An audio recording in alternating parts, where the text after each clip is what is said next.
এই মুহূর্তে আন্তর্জাতিক রাজনীতিতে যা ঘটছে তা এক কথায় অবিশ্বাস্য। মুসলিম বিশ্বের দুই শক্তি সৌদি আরব আর ইরাক ভারতের একটা বড় তেল শোধনাগারের ওপর সম্পূর্ণ নিষেধাজ্ঞা জারি করেছে। সহজ ভাষায় এই ভারতীয় কোম্পানি আর এক ফোঁটাও তেল সৌদি বা ইরাক থেকে কিনতে পারবেন।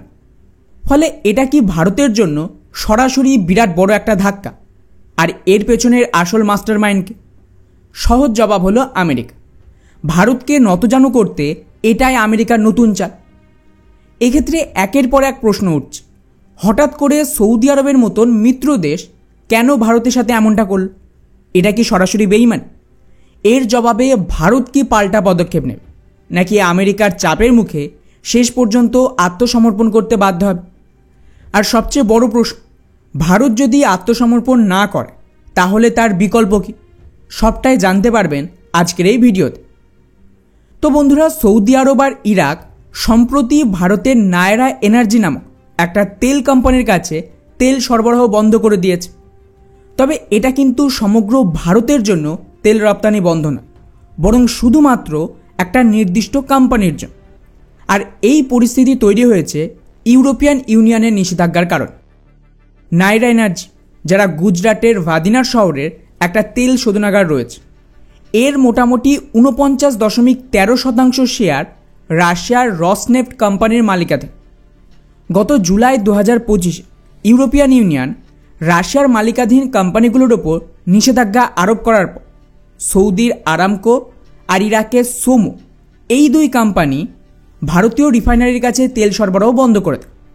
আপনাদের জানিয়ে রাখি যে নায়রা এনার্জি এর আগে কিন্তু প্রতি মাসে প্রায় 30 লাখ ব্যারেল তেল আমদানি করত, যার মধ্যে 20 লাখ ব্যারেল ইরাক থেকে আর 10 লাখ ব্যারেল সৌদি আরব থেকে আসত। কিন্তু গত আগস্ট মাসে তারা একেবারে কোনো তেল পায়নি এই দুটো দেশ থেকে। অর্থাৎ সহজ ভাষায় সৌদি আর ইরাক এই কোম্পানিকে তেল বিক্রি করবেন। এখন প্রশ্ন আসছে যে তাহলে এরপর ভারত কি করতে পারে? ভারত সরকার তো আগে ইউরোপের এই নিষেধাজ্ঞাকে অন্যায়, অযৌক্তিক এবং অগ্রহণযোগ্য বলে অভিহিত করেছে। আর সৌদিরও কিছু করার নেই, ওরা সরাসরি আমেরিকার বিরুদ্ধে যেতে পারবেও না। তাই পাল্টা ভারতের পেট্রোলিয়াম মন্ত্রী হরদীপ সিং পুরী আত্মবিশ্বাসের সাথে বলেছে যে তেল সরবরাহ বন্ধ হলেও ভারত তার বিকল্প উৎস থেকে তেলের চাহিদা সহজেই মিটিয়ে নেয়। তিনি জানান যে ভারত এখন প্রায় 40টা দেশ থেকে তেল আমদানি করে, যেখানে গুয়েনা, ব্রাজিল আর কানাডার মতো নতুন সরবরাহকারী দেশও রয়েছে। অন্যদিকে ভারতীয় সরকারি তেল কোম্পানিগুলো ইতিমধ্যেই পশ্চিম আফ্রিকা, আজারবাইজান আর যুক্তরাষ্ট্র থেকেও তেল কিনতে শুরু করেছে। তাই যদি ইরাক আর সৌদি আরব তেল সরবরাহ না করে তাহলেও ভারতের কাছে বেশ কয়েকটা বিকল্প রয়েছে। তবে এই বিকল্প সরবরাহকারীদের তেল সাধারণত রাশিয়ান তেলের চেয়ে একটু দামি হবে। যেমন ধরুন, যুক্তরাষ্ট্রের তেল বেন্ট অপরিশোধিত তেলের চেয়ে $3 বেশি পাওয়া যায়, যেখানে রাশিয়ান ইউরাল অপরিশোধিত তেল $3 থেকে $4 কমে পাওয়া যায়।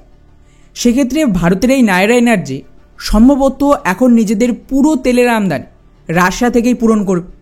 এতে ভারতের তেমন কোনো ক্ষতি হলো না, উল্টে সৌদি, ইরাক আর ইউরোপেরই ম্যাক্সিমাম ক্ষতি হবে।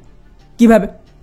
সৌদি আর ইরাক যে 30 মিলিয়ন ব্যারেল তেল বিক্রি করছিল এই কোম্পানিকে, সেটা থেমে গেল, অর্থাৎ ওদের ইনকাম কমল।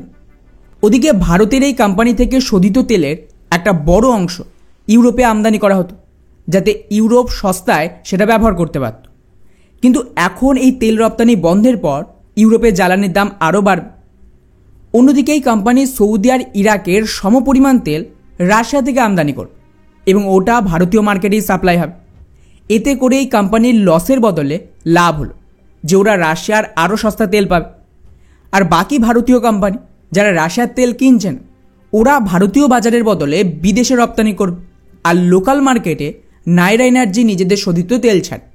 অর্থাৎ এখানে ভারতের কোনো রকম ক্ষতি হবে না।